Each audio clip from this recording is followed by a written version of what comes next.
¿Cuántas veces abriste el celular un segundo y perdiste 10 minutos?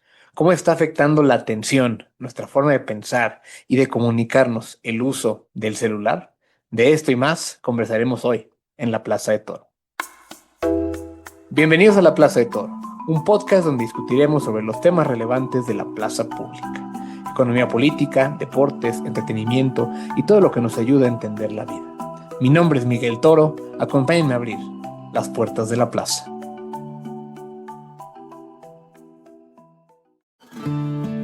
Cada vez más personas pasan sus días consumiendo videos cortos en TikTok o Instagram, saltando rápidamente entre estímulos visuales inmediatos. Este es un fenómeno que no solo distrae nuestra atención en las oficinas o en las aulas, sino que también está cambiando la manera en la que escribimos, pensamos e incluso cómo nos relacionamos con la política. El día de hoy me centraré en cómo nuestro consumo de información visual, de muy corta duración, estimulada por la inteligencia artificial, está transformando la manera en que pensamos y nos comunicamos. Para platicar conmigo de estos temas nos acompaña la maestra Julieta Díaz. Además de ser una ávida lectora y contar con varios libros publicados, Julieta es una comunicóloga con amplia experiencia en temas de comunicación visual, cultura digital y estrategias de comunicación pública. Actualmente es la decana académica de la Escuela de Humanidades y Educación del Tecnológico de Monterrey. Querida Julieta, bienvenida a la Plaza de Toro. Qué gusto que nos puedas acompañar. Muchas gracias, Miguel. Me siento honrada de esta conversación y de este tiempo que podamos platicar. Pues me parece que deberíamos comenzar entonces por una situación que nos toca vivir a nosotros, pero que es cada vez más común en todo el sistema educativo. Profesores que luchan por captar la atención de estudiantes que no pueden soltar su teléfono.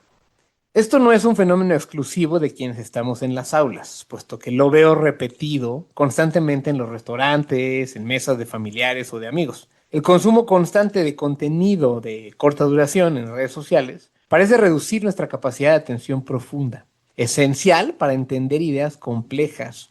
Dada tu experiencia, tanto en la comunicación como en la educación, ¿qué efectos concretos has observado en los estudiantes debido al uso permanente de los teléfonos inteligentes y las redes sociales en términos de su atención y su capacidad de aprendizaje? Muchas gracias, Miguel. Yo creo que, por supuesto, que estás comentando de un tema que es acuciante, como bien dices, en muchas esferas, pero particularmente en la educativa, porque si partimos de la premisa de que la educación es proceso, no resultado, es muy importante cómo quizás esos procesos de enseñanza-aprendizaje sí se han visto trastocados por la tecnología. Ahora, estoy diciendo una obviedad porque, por supuesto, ¿no? A ver, Marvin Harris, una de las cosas que siempre nos ha, bueno, que siempre trató como de establecer, ¿no? Como una premisa, es que el desarrollo específico de rituales sociales y culturales está siempre constreñido por las condiciones económicas, tecnológicas de una era.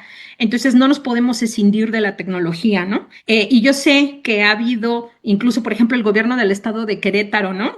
Sí le ha apostado a la escisión de la tecnología, prohibió el uso de dispositivos como teléfonos, iPads en las escuelas, ¿no?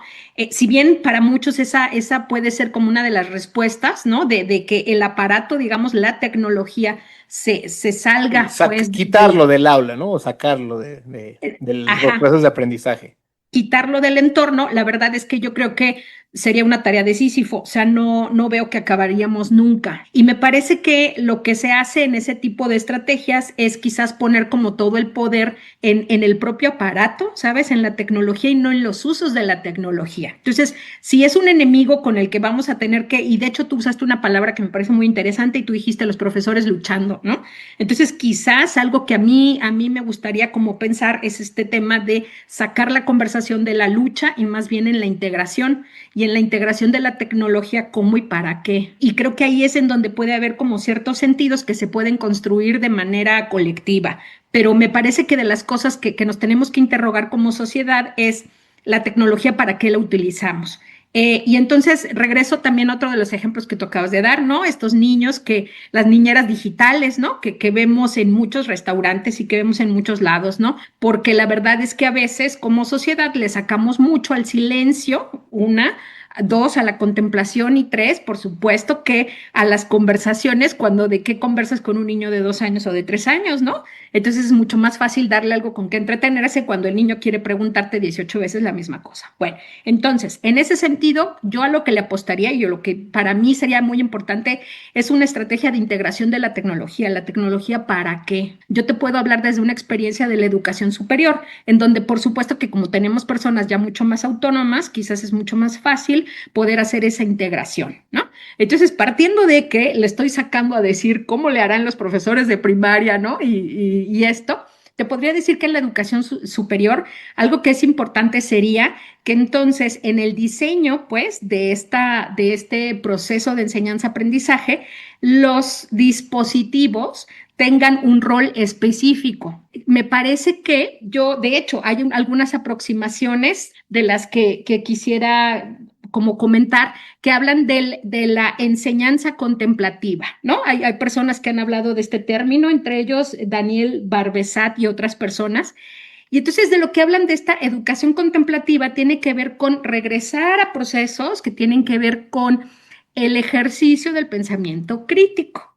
Entonces, la clásica socrática, plantear preguntas y desde las preguntas entonces hacer que los estudiantes ejerzan ese pensamiento crítico y luego específicamente dentro de ese todo de la enseñanza-aprendizaje, la utilización específica de los dispositivos, porque eso puede potenciar, por supuesto, la reflexión. Un ejemplo concreto, ¿no? Digo, y a mí me pasaba, yo lo hacía en mis aulas, ¿no? De repente yo les platicaba, por ejemplo, porque una de mis clases era historia del arte moderno y contemporáneo, ¿no? Entonces estábamos viendo, por ejemplo, los impresionistas, ¿no? Y entonces yo les mostraba alguna imagen y demás, y entonces a propósito les decía, muy bien, ahora googlense tal cuadro o búsquense y en ese momento todo el mundo toma el dispositivo, busca y entonces de repente, pues sí, tú les das un ejemplo, pero pónganse ahorita todos a Google y entonces te empiezan a decir lo que ven y lo que observan, pero la base está en la reflexión y el pensamiento crítico. Sí, ya para resumir, si desde el proceso de enseñanza-aprendizaje el énfasis está en el dispositivo como una herramienta que se integra en el todo de la reflexión, digamos, crítica, yo creo que o sea, integremos la tecnología, eso es bueno. Y claro, siempre tendremos que luchar contra el que no la quiere usar nada más para googlear a Monet, sino que lo quiere usar para estar viendo el TikTok de yo qué sé, ¿no? Y bueno, pues son de esas cosas con las que tenemos que lidiar, ¿no? Quisiera retomar un aspecto que mencionaste sobre cómo las personas le tenemos miedo al silencio y a la contemplación. Y es que eso me recuerda unas gráficas que tú y yo estuvimos comentando en días pasados. El Financial Times sacó una nota titulada La problemática reducción en la escrupulosidad. En ella mostraban que en la última década personas de todas las edades están perdiendo sustancialmente la capacidad de ser extrovertidas e inclusive están reduciendo mucho sus escrúpulos. Para quien no sepa qué es un escrúpulo, la Real Academia de la Lengua Española lo define como esa duda o recelo inquietante que tiene la conciencia sobre si algo es bueno o malo desde un punto de vista moral. Entonces, tener escrúpulos está relacionado con cumplir con nuestro deber y actuar con esmero o de manera minuciosa. También la nota muestra que para todos los grupos de edad menores a los 60 años, se ha reducido la amabilidad y se han vuelto más neuróticos. Todos estos fenómenos son particularmente visibles y más pronunciados entre las personas de 16 y 39 años. Quiero aclarar que esta información es sobre personas en Estados Unidos, proveniente del estudio panel Understanding America, que realiza la Universidad del Sur de California. Y aunque los hallazgos sean de estadounidenses, si es verdadera la aseveración de los escritores de la nota sobre que esto se debe a la omnipresencia del Internet en la vida, estos fenómenos no solo les afectarían a ellos, sino a todos nosotros. ¿Cómo lees tú estos patrones? ¿Crees que esto es un efecto Internet o también un cambio cultural más amplio? Me parece como muy interesante la manera en la que ligas este tema de que tenemos quizás una mayor proporción de personas que se dicen más introvertidas junto con el tema de una reducción en los escrúpulos, ¿no? ¿Cómo ligar ambas cosas? Y creo que en torno a esto me recuerda un poco uno de los videos que hace 2 meses o 3 meses, no recuerdo, nuestro mutuo admirado Ezra Klein comentaba acerca de que una de las virtudes que él observaba en Trump, y mira que decir la palabra virtud cuesta, pero es así, sí es una virtud, ¿no? Tenía que ver más que en cuestiones propiamente psicológicas en las que quizás caen los temas de las personas son más introvertidas o no, causado por las redes sociales, más allá de ello, de la expresión, ¿no? De sus pensamientos y de qué manera el medio propicio, o sea, la naturaleza del medio de las redes sociales propiciaba esto o no. Y en torno a eso, Ezra Klein, recordarás que decía que una de las cosas, de las virtudes que tenía Trump era que él elaboraba de maneras realmente primitivas, realmente muy básicas, muy esenciales. Esa virtud precisamente estribaba en que expresaba lo que muchas personas quizás pensaban, pero no se atrevían a verbalizar en público por la manera en la que podrían ser juzgados. Y entonces regresamos a esta cosa de todos los mexicanos son delincuentes, ¿no? Todas estas cosas que no tienen un solo matiz. Y como tú y yo sabemos, una de las muchas cosas que nos dan la educación, los distintos niveles educativos que tiene una persona, pues es, por supuesto, un pensamiento crítico que te permite una cierta refinación de tu lenguaje. Y por refinación del lenguaje estoy hablando simplemente de los matices. Entonces, lo que pasa cuando tú pierdes los matices es que entonces haces generalizaciones y como lo sabemos con las falacias de pensamiento, ¿no? Toda generalización es una falacia de suyo. Estas generalizaciones terribles, me parece que por supuesto que se dan por la naturaleza de las redes sociales, porque lo primero que hay que recordar es la brevedad de los mensajes y la rapidez con la que son difundidos. Entonces, todos aquellos que quieren darse a conocer, que quieren un poco de notoriedad en las redes sociales, saben que para que su mensaje pueda ser realmente difundido y captado, tiene que ser breve, o sea, no superior a 30 segundos. Entonces, ¿cuáles matices puedes verbalizar en 30 segundos? Ningunos. Por lo tanto, en el reino de las generalizaciones de los 30 segundos, por supuesto que esta falta de escrúpulos, ¿no? Estas generalizaciones abominables, pues por supuesto que se dan y son propicias, o sea, son muy del medio de las redes sociales, porque todo pensamiento para que pueda ser expresado con matiz requeriría un poco más de tiempo. Ahora, pero por el otro lado sí, pero puedes generalizar desde cosas que sean moralmente correctas, ¿no? Entonces, completamente de acuerdo, por supuesto que veo una relación intrínseca en la aparición de este medio, ¿no? Y de esta manera de ganar notoriedad con la expresión de cosas que son reprobables, francamente, en muchos de los casos, o que quizás carecen de matices o de consideraciones hacia las demás personas.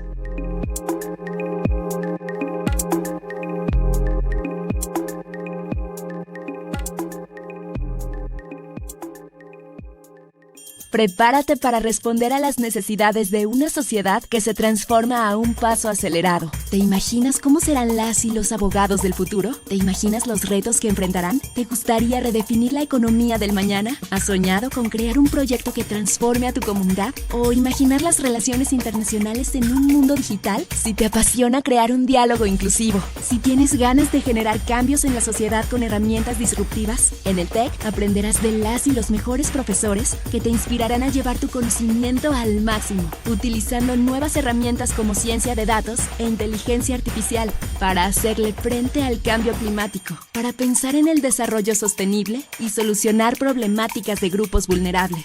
Y hasta, ¿por qué no?, construir un mundo con más justicia y menos corrupción. Resolvamos juntas y juntos los dilemas que a todos nos preocupan. Prepárate para impactar al mundo de forma positiva y desarrolla tu liderazgo con enfoque social. Conoce Derecho, Economía, Relaciones Internacionales y Gobierno y Transformación Pública. Estudia en el TEC y analiza el pasado, comprende el presente y proyecta el futuro. TEC de Monterrey, tu potencial transforma, cambia, mueve al mundo.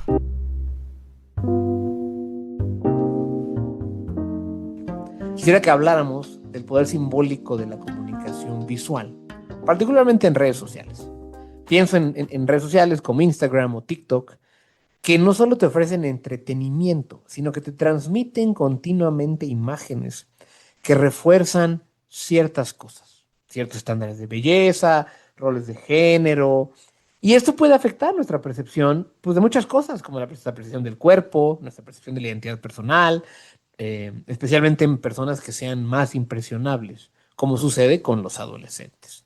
¿Cómo consideras que estas plataformas visuales están influyendo en la percepción que tienen los jóvenes, las y los jóvenes, sobre su propio cuerpo e identidad?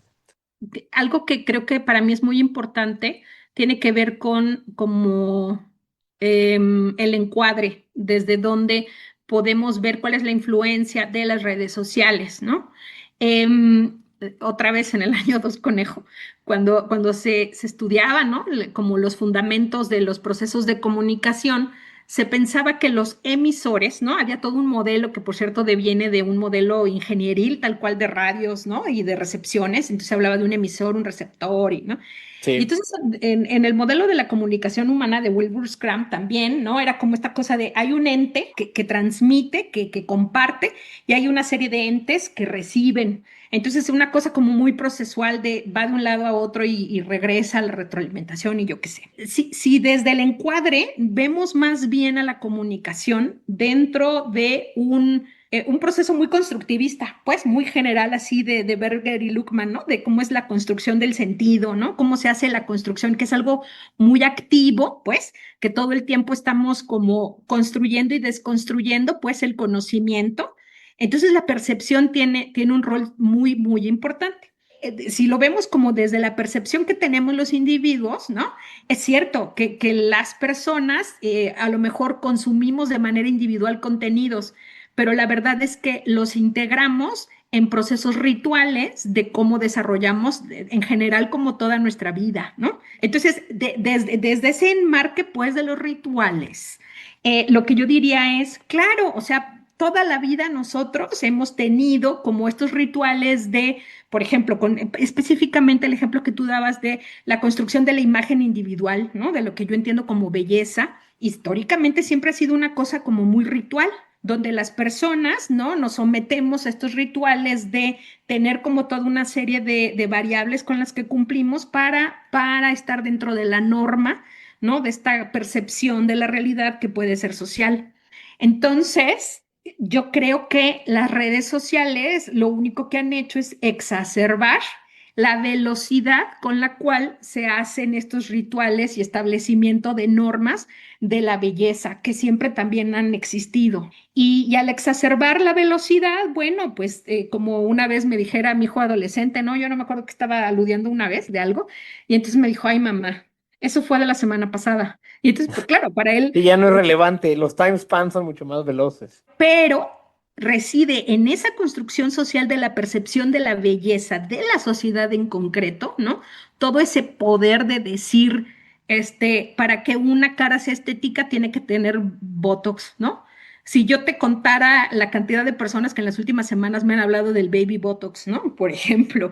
Entonces, al exacerbar esto, hay personas como que tú conoces como Jonathan Haidt, ¿no? Que ha hablado en su libro The Anxious Generation, ¿no? De qué manera hay una clara correlación entre como este bombardeo tan inmediato, tan rápido y que evoluciona además, ¿no? Con una velocidad impresionante Y tan en, constante. en la ansiedad, ¿no? De las personas. A lo mejor como sociedad, ¿no? En estos rituales, nosotras y nosotros mismos nos encargamos de reforzar esta cosa de qué significa el estar bien, ¿no?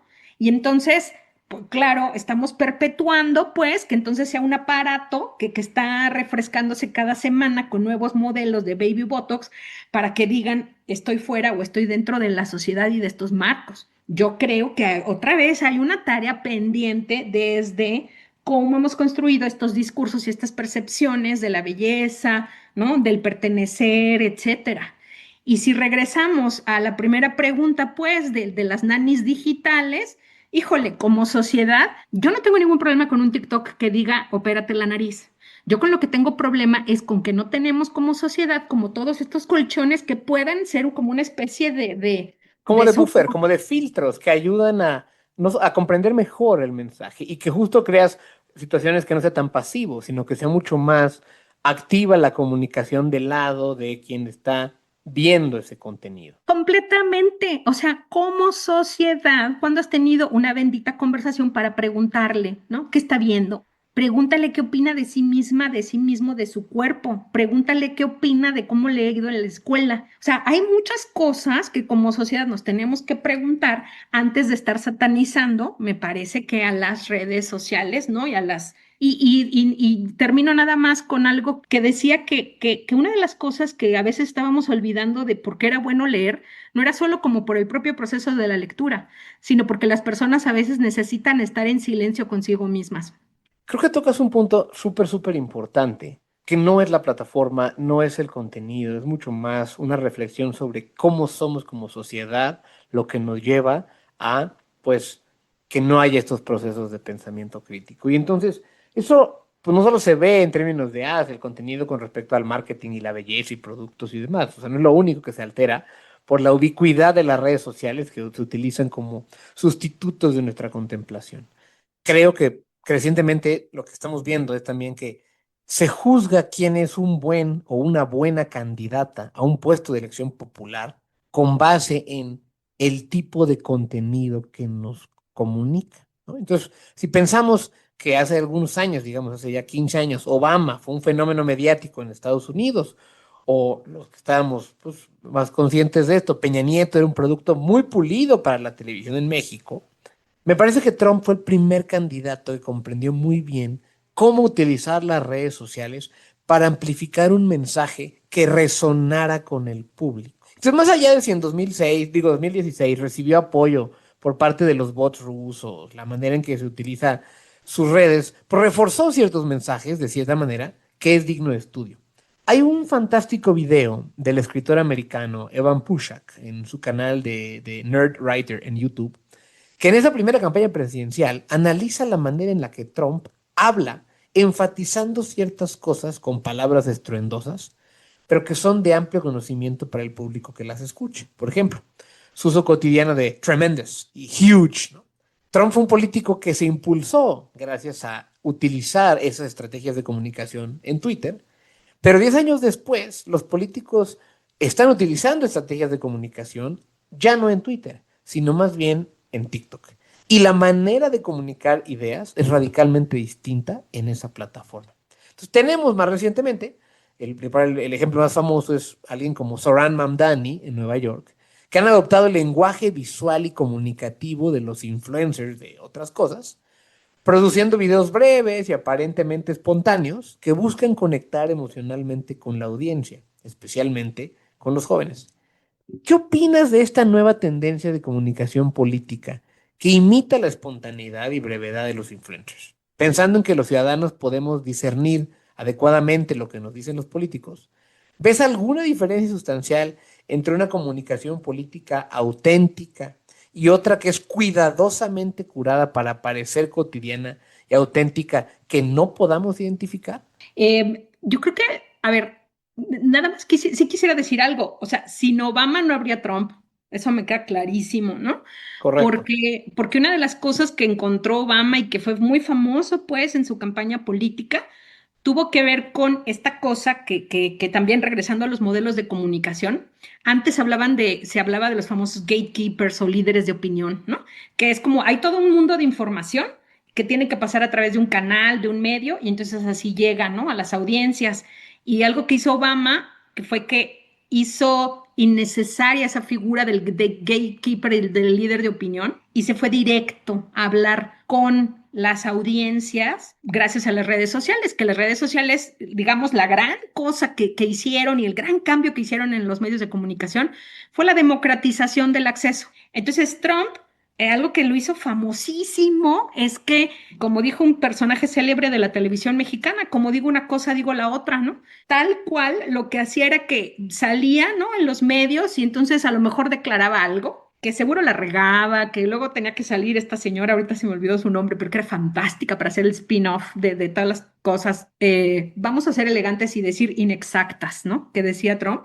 al ratito, directo en el Twitter, el propio Trump decía, no, no, a ver, y hasta se podía contradecir de lo que hubiese dicho al micrófono, pero él sabía muy bien que el número de personas que hubiesen visto lo que sea que haya dicho con un micrófono y una cámara proyectándole era infinitamente inferior al número de personas que seguían su cuenta, que lo leían de volada, y entonces eso se convertía en la realidad de su discurso político. Y ahí lo aprendió de volada, ¿no? Esta cosa de la inmediatez con la que podía llegar y que entonces no importa que con el micrófono hubiese dicho blanco, en el Twitter podía llegar a decir negro y entonces la realidad iba a ser negro. Entonces eso de entrada creo que es una gran innovación, pues, ¿no? Y lo segundo, nos encanta a todos los que estamos como subidos en el pedestal académico y demás y decir, ay, es que habla como una persona de 15 años, no sofistica. No, pues es que creo que la clave está en la audiencia, a quién le está hablando, ¿no? La verdad es que los que tenemos una educación, acceso a educación superior, etcétera, siempre habíamos estado encantados de que los políticos nos hablaran a nosotros, ¿no? Y que dijeran cosas con todos los matices y con todas las referencias contextuales, por ejemplo, como alguien como Obama, ¿no? Yo creo que Obama, él es el primero que salta directamente a las audiencias, pero esencialmente su discurso era un discurso educado, que le hablaba a una élite, ¿no? Una élite educada también. Y Trump no, Trump entendió que alguien con poca sofisticación podría opinar, ¿no? En una tienda de la esquina ya veo dos personas diciendo, ¿no? Sin matices, sin contexto, sin reflexiones teóricas. Yo opino esto, yo opino lo otro. Y entonces esa es la gran virtud de Trump, que él puede imitar, pues, muy bien y saber este pulso de sus audiencias que como sin filtros, sin matices, expresan las cosas y las quieren entender, ¿no? Por tanto, Zoran Mamdani, ¿no? Pues también toma de ese mismo playbook de quién exactamente es su audiencia. Es una audiencia diferente de la de Trump, ¿no? Por supuesto, es una audiencia de personas que muchos son jóvenes, ¿no? Que consumen TikTok todo el tiempo, que ven cierto tipo de cosas y entonces imita, ¿no? Esos mensajes, imita esas estéticas. Y si regresamos a esta cosa central, ¿no? En la vida de que estética es ética, ¿no? Cuando tú ves la estética de sociedades, de personas, etcétera, tú puedes adivinar los valores, las bases, los fundamentos conceptuales de esa persona. Entonces, regresando a Zoran Mamdani, es otro animal así comunicativo increíble, porque entendió que su audiencia lo que necesita es que sea reproducida su voz. Entonces, por eso sus videos están cargados no solo de un estilo fresco, una edición que es tal cual como de, o sea, sus TikToks, ¿no? Como de influencers y demás, sino que aprovecha para que sean otras las personas las que protagonicen su video. Y eso es lo que también le sale muy bien. Él habla y habla de manera muy elocuente, pero sobre todo deja que las y los otros hablen. O sea, eso también creo que estructuralmente en términos de mensaje es diferente, porque porque todo el mundo dice, es que escucha. O sea, sí, por supuesto, escucha a su audiencia, pero hace que su propia audiencia se hable a sí misma participando, por ejemplo, en sus videos. Le da Eh, voz a esas personas. y entonces eso está increíble porque o sea, es como una cosa de ponerte un espejo, ¿no? Y alguien dijo alguna vez, lo que más nos gusta es vernos a nosotros mismos. Finalmente, para concluir, querida Julieta, ¿qué libros o recursos nos recomiendas revisar para tratar de entender más de estos temas que hemos platicado? Pues mira, hay un libro que así se llama Posverdad y ahorita, claro, se me escapa el autor, ¿no? Pero que creo que sería esencial porque volviendo a estos temas de la comunicación política, ¿no? La verdad es irrelevante para muchas, muchas, muchas personas. Lo que realmente ahora impacta es de qué manera los relatos de cuanto sucede coinciden con tu opinión. Por eso estamos en una era de la posverdad. El de Jonathan Haidt, The Anxious Generation, por supuesto, creo que es una referencia también obligada. Y quizás un clásico, ¿no? De Berger y Luckman, que es la construcción social de la realidad, ¿no? No, ahorita se me olvida también el título tal cual, creo que sí era Construcción Social de la Realidad, de Berger y Luckman, que creo que desde hace muchos años, ya en el siglo pasado, ellos estaban avisorando lo que hoy es pues el pan nuestro de cada día. Julieta Díaz es la decana académica de la Escuela de Humanidades y Educación del Tecnológico de Monterrey. Es licenciada en Comunicación por el TEC de Monterrey y maestra en Literatura por la Universidad de Oregon. Querida Julieta, muchas gracias por acompañarnos en la Plaza de Toro. Qué gusto. Gracias a ti, Miguel, un gusto. Los teléfonos celulares se han convertido en protagonistas silenciosos pero dominantes de nuestra vida cotidiana.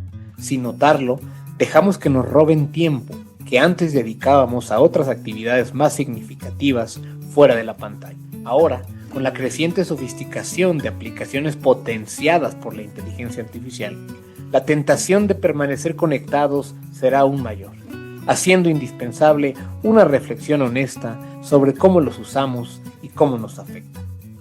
No propongo renunciar por completo a la tecnología, ni pretendo que vivamos como hace 40 años, pero sí es crucial que seamos plenamente conscientes del impacto que estas herramientas digitales y la inteligencia artificial tienen en nuestra atención, nuestras relaciones y nuestra calidad de vida. Solo así podremos tomar decisiones conscientes y saludables. En el próximo episodio de La Plaza de Toro, hablaremos sobre cómo la inteligencia artificial está transformando radicalmente la educación. ¿Qué implica esto para el futuro de México? Hasta entonces. Con esto llegamos al final de este episodio de La Plaza de Toro. Muchas gracias por acompañarnos y dedicar parte de tu día a escucharnos. Recuerda que todas las recomendaciones bibliográficas y referencias mencionadas las encuentras fácilmente en la descripción de este episodio, en tu plataforma favorita o en nuestro Substack, donde también podrás leer la transcripción completa del episodio. Si disfrutaste esta conversación, ayúdanos a llegar a más personas compartiendo este episodio con tus familiares y amigos en tus redes sociales. Para no perderte ningún episodio futuro, suscríbete en Spotify, Apple Podcasts o Podbean buscándonos como La Plaza de Toro. Me encantaría conocer tu opinión, así que déjanos un comentario o reseña en tu plataforma preferida.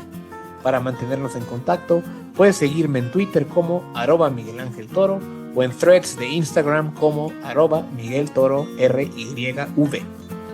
Muchas gracias por escucharnos, mi nombre es Miguel Toro y es momento de cerrar las puertas de la plaza.